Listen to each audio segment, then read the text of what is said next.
del distrito de esa escuela lo permite.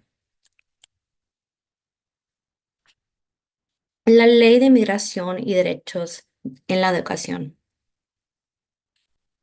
Los estudiantes de otros países am, tienen ciertos derechos que los pueden proteger durante ese tiempo.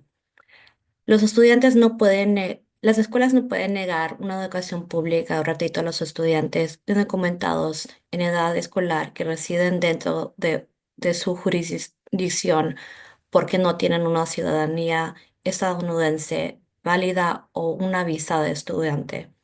Las divisiones escolares no están autorizadas a preguntar sobre la ciudadanía o el estado de la visa de un posible estudiante para inscribir a ese estudiante en la escuela. Una división escolar no puede prohibir que un estudiante se inscriba en sus escuelas porque no tenga certificado de nacimiento o tenga registros que indiquen nacimiento extranjero como un certificado de nacimiento de otro país.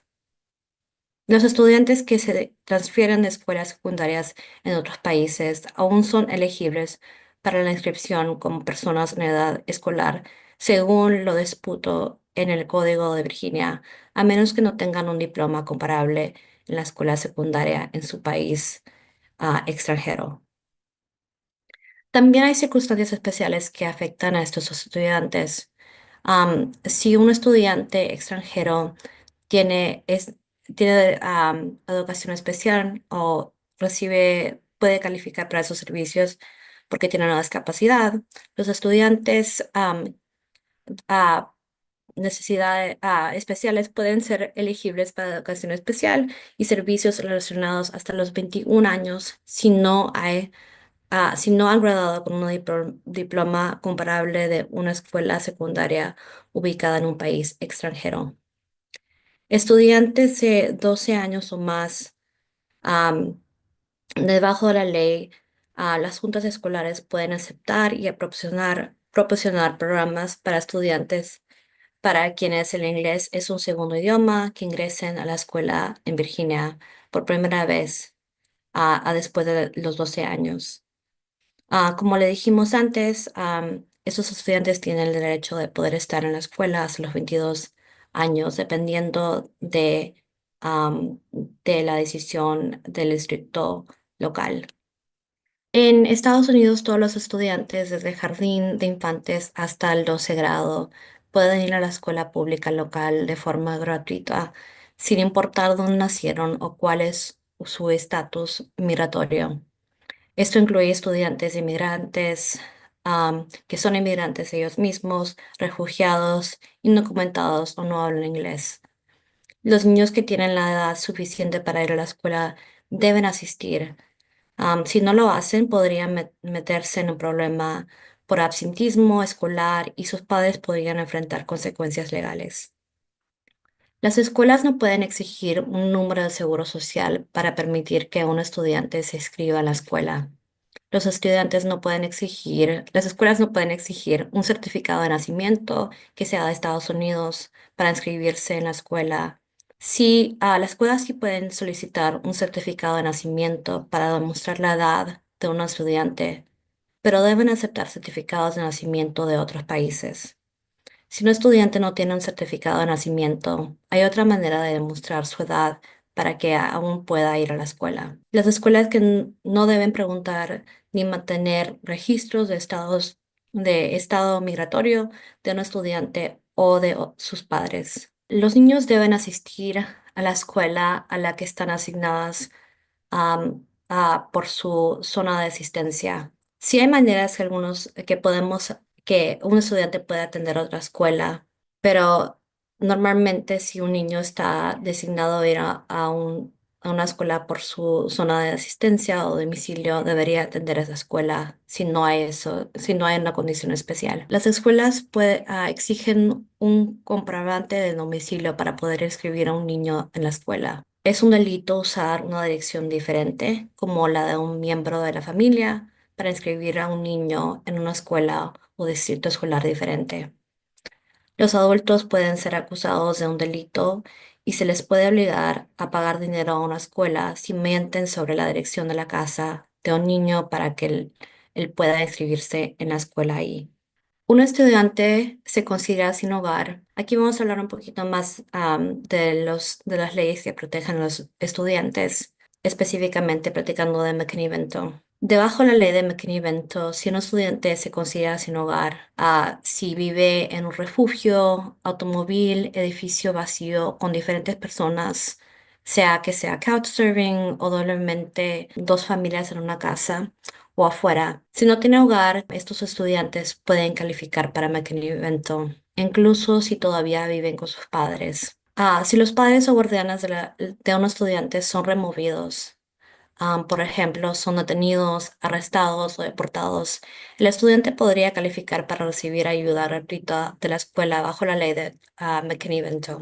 Si un estudiante tiene que quedarse con un amigo o otra familia porque su padre fue arrebatado repentinamente, es probablemente que califique para McKinney-Vento.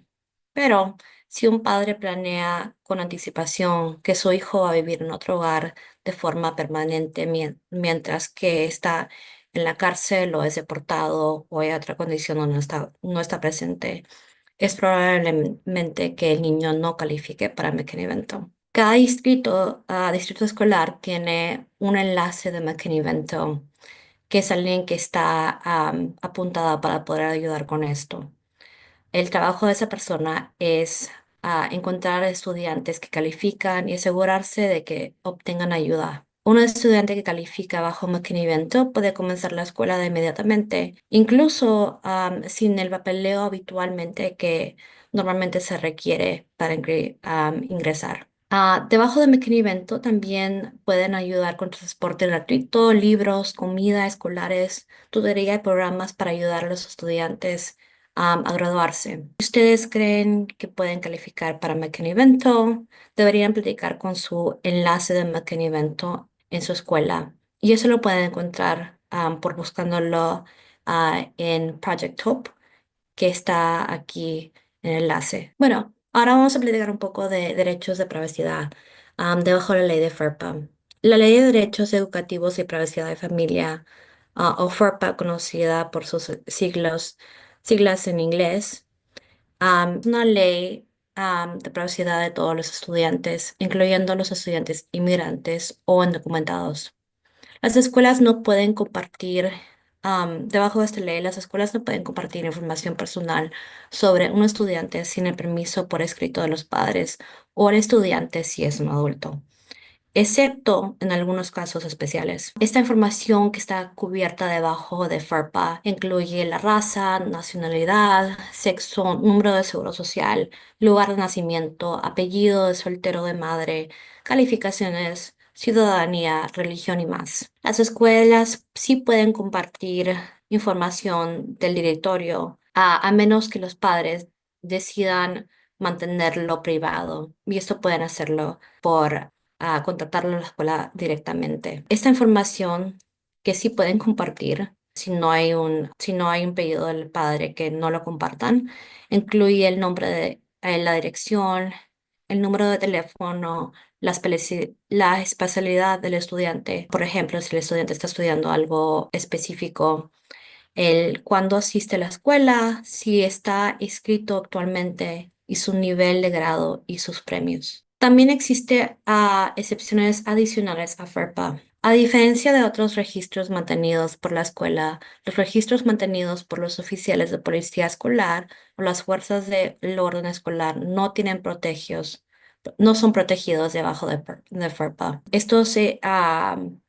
Oficiales de la policía, a veces que asociamos con las escuelas, no son empleados de la escuela, así que no están debajo de la misma ley. La aplicación de esta ley incluye oficiales de policía, oficiales de seguridad que trabajan en las escuelas. Muchas veces se pueden ver vistos con insignias, al igual que los oficiales de policía regulares, pero es importante acordarse que no son maestros ni personal de la escuela y siguen las leyes de la policía, no las leyes de la escuela. También una obsesión de FERPA para los registros de estudiantes es con los registros de estudiantes internacionales con visas F1, pero no se aplica a los estudiantes indocumentados o aquellos que con DACA, DED o TPS. Ellos todavía están cubiertos sobre eso. Las escuelas también deben compartir los registros de los estudiantes si reciben una orden judicial o una citación legal. Si las escuelas reciben una orden de un juez, una corte, dependiendo de lo que está pidiendo esa orden, podría ser que compartan información que normalmente fuera confidencial. Bueno, ¿qué pasa si ICE está en las escuelas? ¿Y dónde específicamente pueden estar? ICE puede ingresar a espacios públicos sin una orden judicial. Muchas veces estas áreas incluye el estacionamiento, donde están los parqueos de carros, también fuera de la escuela o en el vestíbulo de la escuela en el cual el público puede entrar. Es probable que ICE pueda también estar en eventos deportivos, espacios de actuación o de teatro, o otros lugares si estos lugares están abiertos al público durante los eventos. Una buena cosa para poder acordarse de esto es que si ustedes como una persona general del público puede entrar, ese, ese espacio está abierto al público y ICE también puede entrar. ICE no puede ingresar, pero a espacios privados sin una orden judicial o permiso de la administración escolar. Las partes de la escuela que no están abiertas al público no son espacios privados, o son espacios privados, disculpe.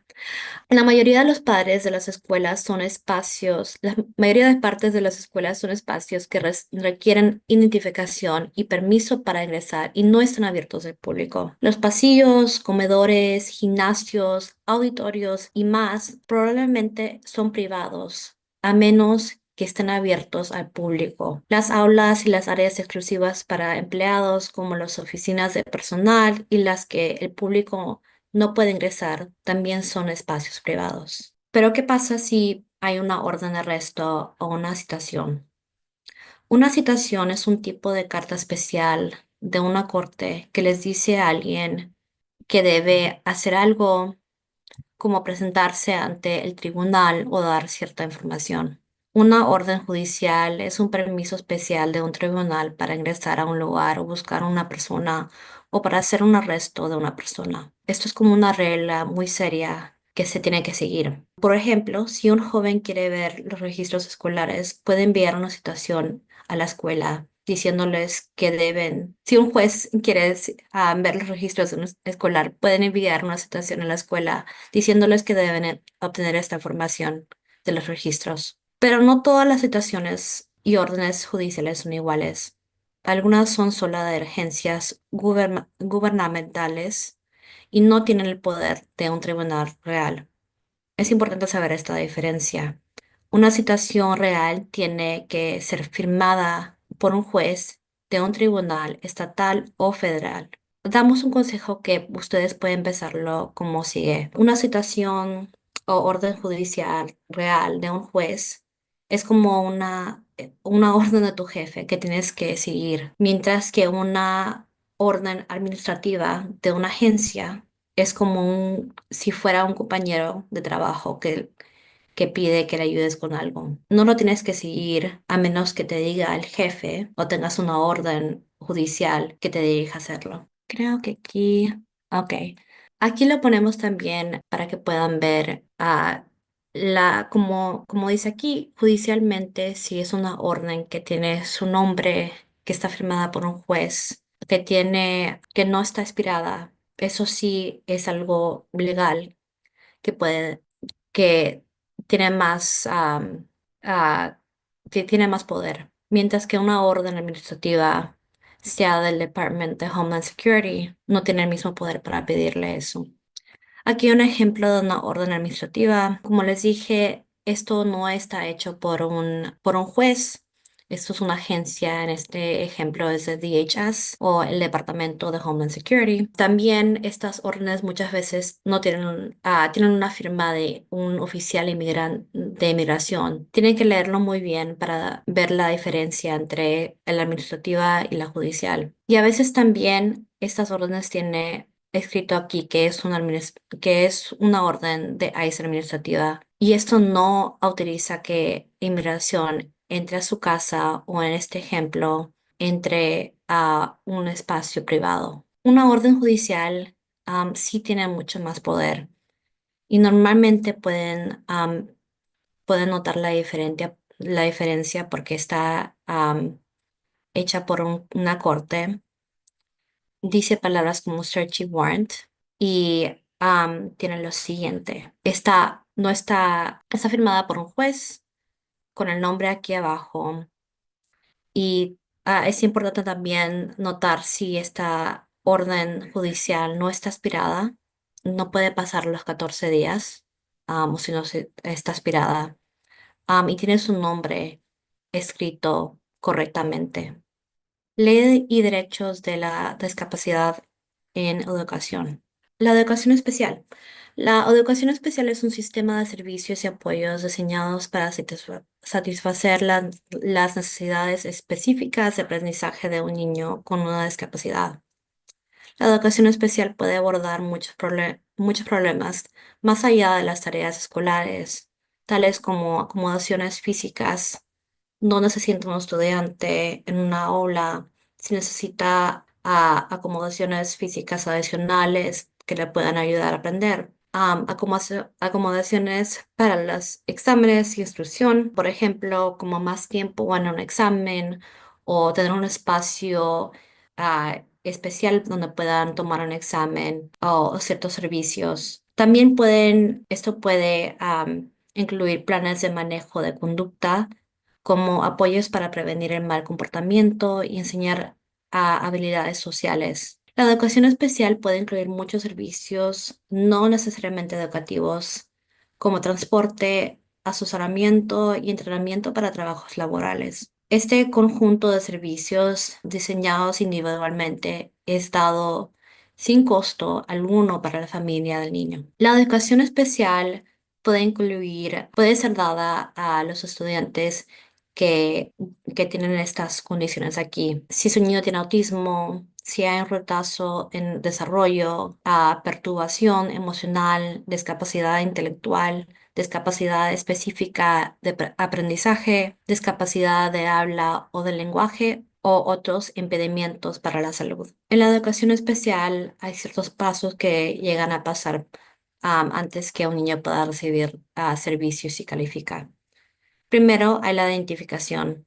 Los padres o profesionales de una escuela que creen que un niño puede tener una discapacidad pueden solicitar una evaluación. En la evaluación, la escuela se evalúa al niño, pero las escuelas no pueden no pueden hacer esto sin el consentimiento de los padres que te deben conseguir antes. Después de la evaluación, hay determinación de la elegibilidad. Un equipo de profesionales escolares y padres se reúnen para determinar si basado en la evaluación el niño tiene una discapacidad bajo la IDEA y es elegible para los servicios. Si usted cree que su hijo tiene una discapacidad que para aprender habilidades académicos y o funcionales en las escuelas, debe solicitar una evaluación en la escuela. Su solicitud debe ser por escrito y debe ser enviada directamente a la escuela. Nosotros recomendamos que ustedes también tengan una copia de esta solicitación. La evaluación también puede ser solicitada por cualquier persona. Como le decíamos antes, no tiene que necesariamente ser un padre, también puede ser un maestro, terapeuta, consejero, otro adulto interesado en el bienestar de su hijo. La escuela a ese punto puede inicia el proceso de evaluación o puede también denegar la solicitud de una evaluación o referir su solicitud a un equipo escolar, a veces llamado el equipo de estudio del niño. Como le decíamos también, antes que la escuela pueda hacer una evaluación de un niño, tiene que tener el permiso del padre, normalmente escrito. Si no desea que su hijo sea evaluado, usted debe de informar a la escuela por escrito y también le sugerimos en este paso que tenga una copia de eso. Si niega a dar permiso para la escuela que evalúe, no responde, la división escolar puede presentar una queja de debido proceso y intentar anular su decisión para poder evaluar al niño. En el proceso de evaluación, los padres sí tienen ciertos derechos. Ustedes tienen el derecho de decirle a la escuela qué áreas creen que deben estar evaluadas. También pueden llevar un representante a la reunión de elegibilidad y esta persona no tiene que ser un abogado, un profesional en educación. Esa persona también puede ser un amigo, un consejero del niño, cualquier persona que usted piense que le puede apoyar. En el proceso de evaluación, los padres también tienen el derecho de tener interpretación y o tener alguien, o tener la reunión con alguien que pueda hablar su idioma de casa. Ustedes como padres también tienen el derecho de recibir una copia escrita de todos los informes de la evaluación. Estos informes deben estar disponibles a más tarde de 2 días antes de la reunión de elegibilidad. Los padres deben pedir una copia por escrito, ir a recoger los informes y revisarlos antes de ir a esa reunión. Un niño debe ser evaluado en el idioma en cual el niño se sienta más cómodo y familiarizado con. Si un niño viene y habla español y es el único idioma que ha hablado, él no puede ser evaluado en inglés. Es importante que ustedes sepan esto y eso es una manera que evalúan a los niños sin tener un bias o tener un efecto Para la determinación de elegibilidad, una vez que se realicen las evaluaciones, la escuela lleva a cabo una reunión para determinar si el niño es elegible para los servicios de educación especial. Es importante que los padres estén en esta reunión y hablen sobre las necesidades de sus hijos. A este punto, ustedes pueden platicar de la experiencia que tiene el niño, de qué ven como ustedes, como sus padres, que puede apoyar a ese niño. La escuela tiene 65 días hábiles, así que de negocios, como se dice en inglés, de lunes a viernes, excluyendo días festivos y federales y estatales, para completar el proceso de elegibilidad desde el momento en que se realiza una solicitud de evaluación. Este plazo puede extenderse si los padres no repentinamente no llevan a su hijo a la evaluación. La reunión de elegibilidad. Derechos de los padres. Como padres, ustedes tienen el derecho de participar en la reunión de elegibilidad. La escuela debe informar a los padres sobre la fecha de la reunión, permitirles asistir y poner un resumen escrito de las conclusiones de la expedición del expediente del niño. Que ustedes también tienen el derecho que la escuela proporcione un intérprete como durante el primer paso, ustedes tienen el derecho de conseguir un intérprete o la escuela que le consiga un intérprete para ustedes, tener la reunión en el idioma preferido. También ustedes como padres tienen el derecho de negarse a medicar a su niño. La escuela no le puede obligar a dar medicamento a un niño como una condición para darle servicios. Un niño puede estar sin medicamento y todavía tiene el derecho de conseguir esos servicios de educación especial. Como padres también pueden negarse a firmar que están de acuerdo con el resumen de elegibilidad. Si por si acaso el resumen de elegibilidad dice cosas que usted no está de acuerdo en, no están obligados a firmarlos y pueden pedir que su niño sea reevaluado para alguien por alguien fuera del sistema escolar.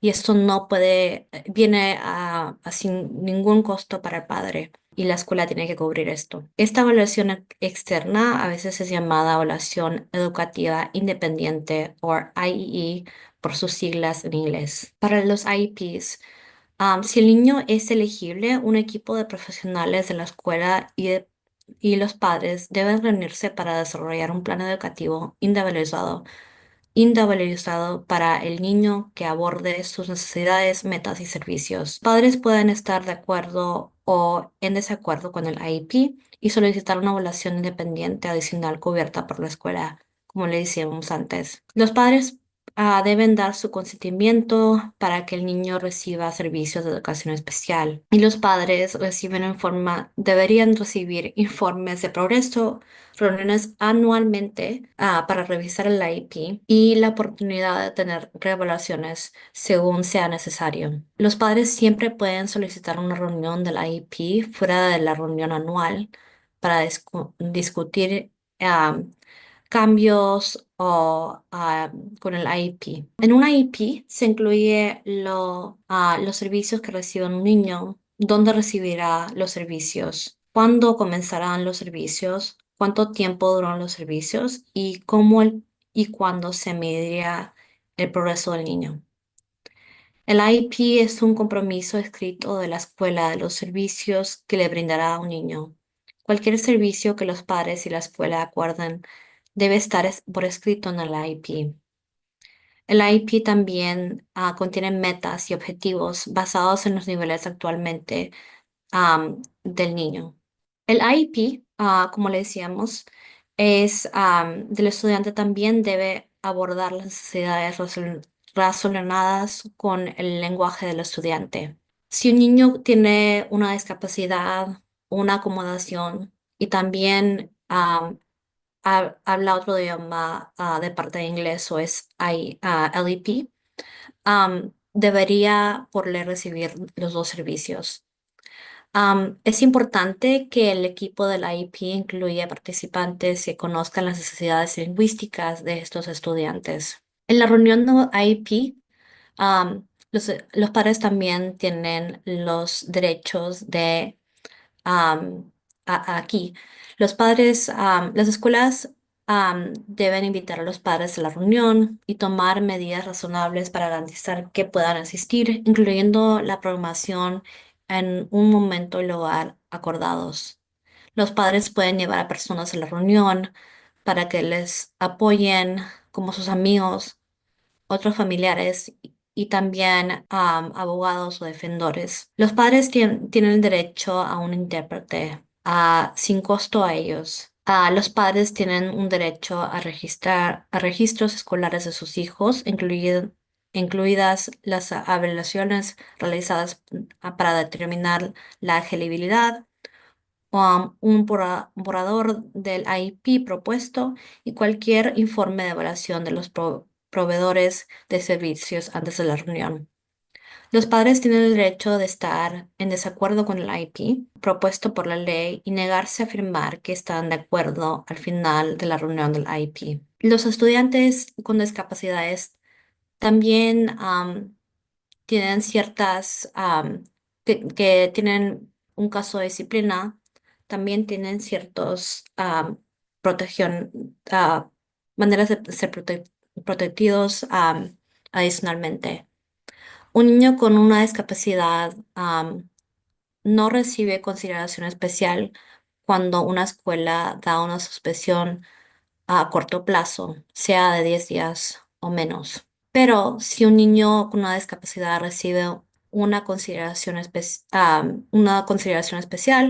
porque se considera un cambio de ubicación cuando una escuela da una suspensión a largo plazo, hacia más de 10 años, o una expulsión. Una serie de suspensiones a corto plazo que forman un patrón de comportamientos similares y que suman más de 10 días, sea si su niño está suspendido por 5 días aquí y 6 días aquí, y en totalmente sea más de 10 días, pueden ser considerados como con consideraciones especiales porque esto es un cambio de educación. En la mayoría de los casos, un niño no puede ser suspendido más de 10 días escolares por conducta causada por la discapacidad del niño. El equipo de la IP debe reunirse para hacer lo que se llama una determinación de manifestación o MDR. Si la ofensa involucra armas, drogas o lesiones graves a otra persona, la escuela puede colocar al niño en un entorno educativo alternativo profesional por hasta 45 días escolares. Incluso si la escuela determina que el mal comportamiento del niño no está relacionado con la discapacidad, la escuela aún debe proporcionar una educación pública gratuita apropiada, PAPE. Esto significa que el niño debe continuar recibiendo servicios que le permiten progresar hacia las metas del IEP y participar en el currículo general. El derecho a la educación especial no depende de la capacidad del estudiante o de sus padres para hablar inglés. A los estudiantes de inglés deben ser evaluados por la educación especial en su idioma que entienden. El equipo del IP para estudiantes de inglés debe incluir a alguien que entienda las necesidades lingüísticas del niño, incluida en el IP. Todas las reuniones y comunicaciones con los padres deben ser en un idioma que los padres entiendan completamente, sin costo alguno para ellos, para que puedan participar plenamente. El derecho a la educación especial no depende de la migración, la ciudadanía o el estado de vista del estudiante o sus padres. Las escuelas no pueden negar o limitar el acceso a la educación en función de los estatus migratorios o la ciudadanía, incluyendo la educación especial. Y las escuelas no deben preguntar sobre los estatus migratorios o ciudadanía del padre ni del niño. Sé que hemos cubierto muchas cosas esta noche, pero sí quería dar la oportunidad si hay preguntas. Como les decía antes, esta presentación y las preguntas que estamos dando no pueden dar consejo legal, pero sí podemos contestar preguntas generales. Muchísimas gracias, Chelsea. Hay una pregunta. Dice, mis hijos estaban en el college, pero nunca les dieron ayuda financiera. ¿Dónde puedo ir para que me ayuden en el financiamiento? No sé si eso te correspondería contestar o podrías ayudarnos con esa pregunta. Sí, claro. Lo que estábamos hablando hoy día, y la presentación era específicamente a la educación de jardín hasta los 12 grados, para las leyes que se tratan de la universidad o pasar de eso. am, no tenemos información específicamente aquí, y no damos servicios debajo del Centro de Justicia Asistencia Legal. Ujú. Sí, tal vez podemos ver e investigar más un poco acerca de eso. No sé quién hizo la pregunta, pero ahí podemos mantenernos en contacto a través de la página de Bienvenidos Todos. Podemos ver cómo podemos ayudar también a responder esa pregunta. Si alguien tiene alguna otra pregunta, por favor, podría hacerla ahora. Ok, aquí hay otra pregunta que dice, ¿las personas que están debajo de DACA pueden aplicar a los fondos como waivers que está debajo del Departamento de Rehabilitación? No sé de qué específicamente están, como están hablando de el sistema de universidad, o están hablando del sistema, DACA me imagino que ya es fuera de la escuela. Ya. sí. Sí, y como ya habías explicado, Chelsea, es como adultos. Como ya habías explicado, hoy día nos estamos centrando en todo lo que sea el área del IEP o de educación especial en las escuelas, ¿no? Entonces, tal vez si alguien tiene, creo que vi por ahí otra pregunta, no sé si alguien tiene otra pregunta que nos quiera hacer llegar. Y también, por favor, a todos les invitamos a responder esta pequeña encuesta que están viendo ahora en sus pantallas. También tenemos la encuesta a través del Facebook y también tenemos la encuesta a través del Zoom. No hay esta encuesta a través del YouTube, pero sí pueden encontrarla a través de Facebook Live. Les invitamos a todos a responder. Son tres preguntitas súper sencillas ahora mismo también ahí para que nosotros podamos tener la idea de cómo ha sido, cómo han llevado ustedes toda la información que Chelsea nos ha presentado. Sí sabemos que la información es bastante amplia, hay mucha información que nos ha compartido Chelsea esta noche. Muchísimas gracias, Chelsea. Yo me imagino que hacer un resumen de todo esto también es bastante trabajo porque hay mucho que resumir para que nosotros podamos hacer esta presentación en una hora. Así que si no hay más preguntas, de todas maneras les vamos a estar compartiendo a través de la página de Bienvenidos Todos en el website. Vamos a estar compartiendo la presentación que Chelsea nos ha hecho llegar. Oh, ¿hay más preguntas? Ok, sí, aquí hay dos preguntas más. Dice, mi hija es adulta, 33 años, y su edad mental es de 3 años. Tiene parálisis cerebral y autismo. ¿A qué tiene derecho de terapias o enseñanzas? Y si puedo ser capacitada para trabajar en casa o hacer actividades recreativas, o a dónde puedo pedir esta información. Mirta, muchas gracias por la pregunta. Sí, bueno, eso parece que es un caso específico. No sé si la niña está en la escuela todavía o si ya se ha graduado, por su condición.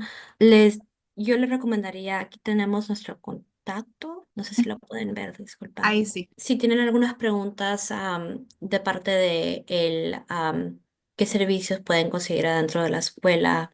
Aquí nos pueden dar una llamada y podemos podemos ver si podemos tomar su caso y darle consejo. Información personalizada, ¿no?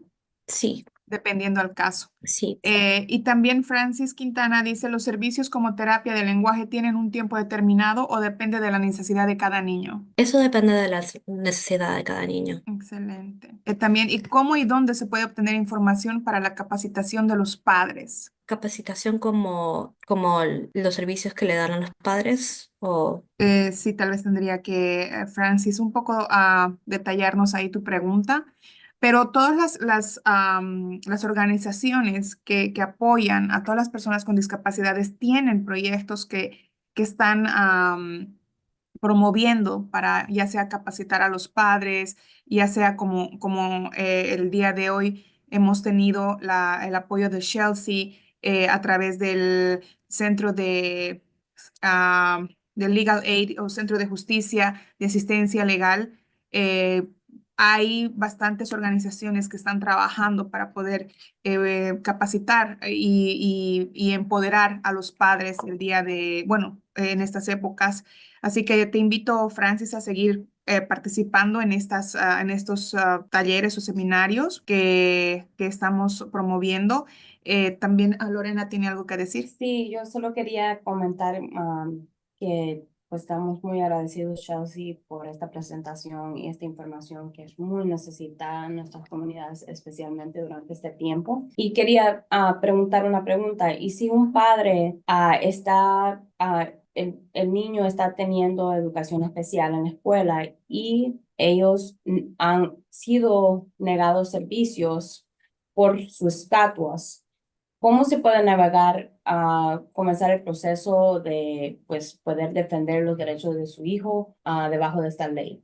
Legalmente ellos no deberían estar negados servicios. Si hay un caso donde estuvieran negado por, bueno, no pueden estar negados por su estatus migratorio, ¿no?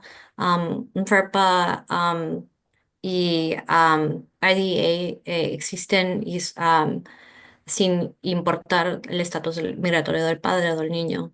Pero si hay un caso que eso está pasando, sí les sugeriría que nos dieran una llamada para ver si podemos apoyarlos. Pero el niño legalmente debería recibir esos servicios sin importar su estatus. Excelente. Muchísimas gracias. Sí, Muchísimas hay mucho que se podría, o sea, hablar de este tema porque sabemos que hay padres que necesitan mucho apoyo. Así que a todos los padres que están allá afuera, que nos van a ver por YouTube, que nos van a ver por Facebook, ahí tienen los números y como dicen, no duden en contactarnos. El Centro de Justicia de Asistencia Legal o el Legal Aid, conocido aquí es muy conocido, es un centro muy conocido aquí en el área del norte de Virginia. Tienen ahí su dirección, están en Falls Church y tienen ahí su número de teléfono. También se encuentran físicamente en Richmond, ahí también tienen su número de teléfono y en Charlottesville Ujú. y su número de teléfono. También tienen el email directo de Chelsea para las personas que se sientan un poco intimidadas pensando que no van a encontrar ayuda en español. Ahí pueden contactar a Chelsea, tienen el email de Chelsea, ella les va a poder asesorar en español, ¿verdad, Chelsea? Sí, y también tenemos intérpretes. Yo no soy abogada, pero tenemos el equipo de abogados que ayudan con estos casos, sea ayuda con un caso, dando sugerencias o dando referrals, referencias a otros lugares. Y podemos asistir en el idioma que nos llamen.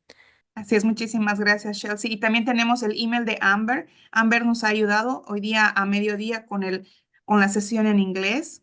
Tienen toda la información y nada, bueno, muchísimas gracias, Chelsea, por su tiempo. Muchísimas gracias al Legal Aid, a todo el equipo que trabaja por detrás haciendo que esos proyectos sean posibles. Así que los dejamos, tenemos ahí el poll, por favor respondan, contesten esas preguntas, siempre nos ayudan a poder seguir mejorando y a poder seguir creando más sesiones para todos ustedes. Muchísimas gracias, Chelsea, y a todos los que están ahí presentes. Muchísimas gracias, Chelsea. Gracias, muchas gracias por tenernos. A ti.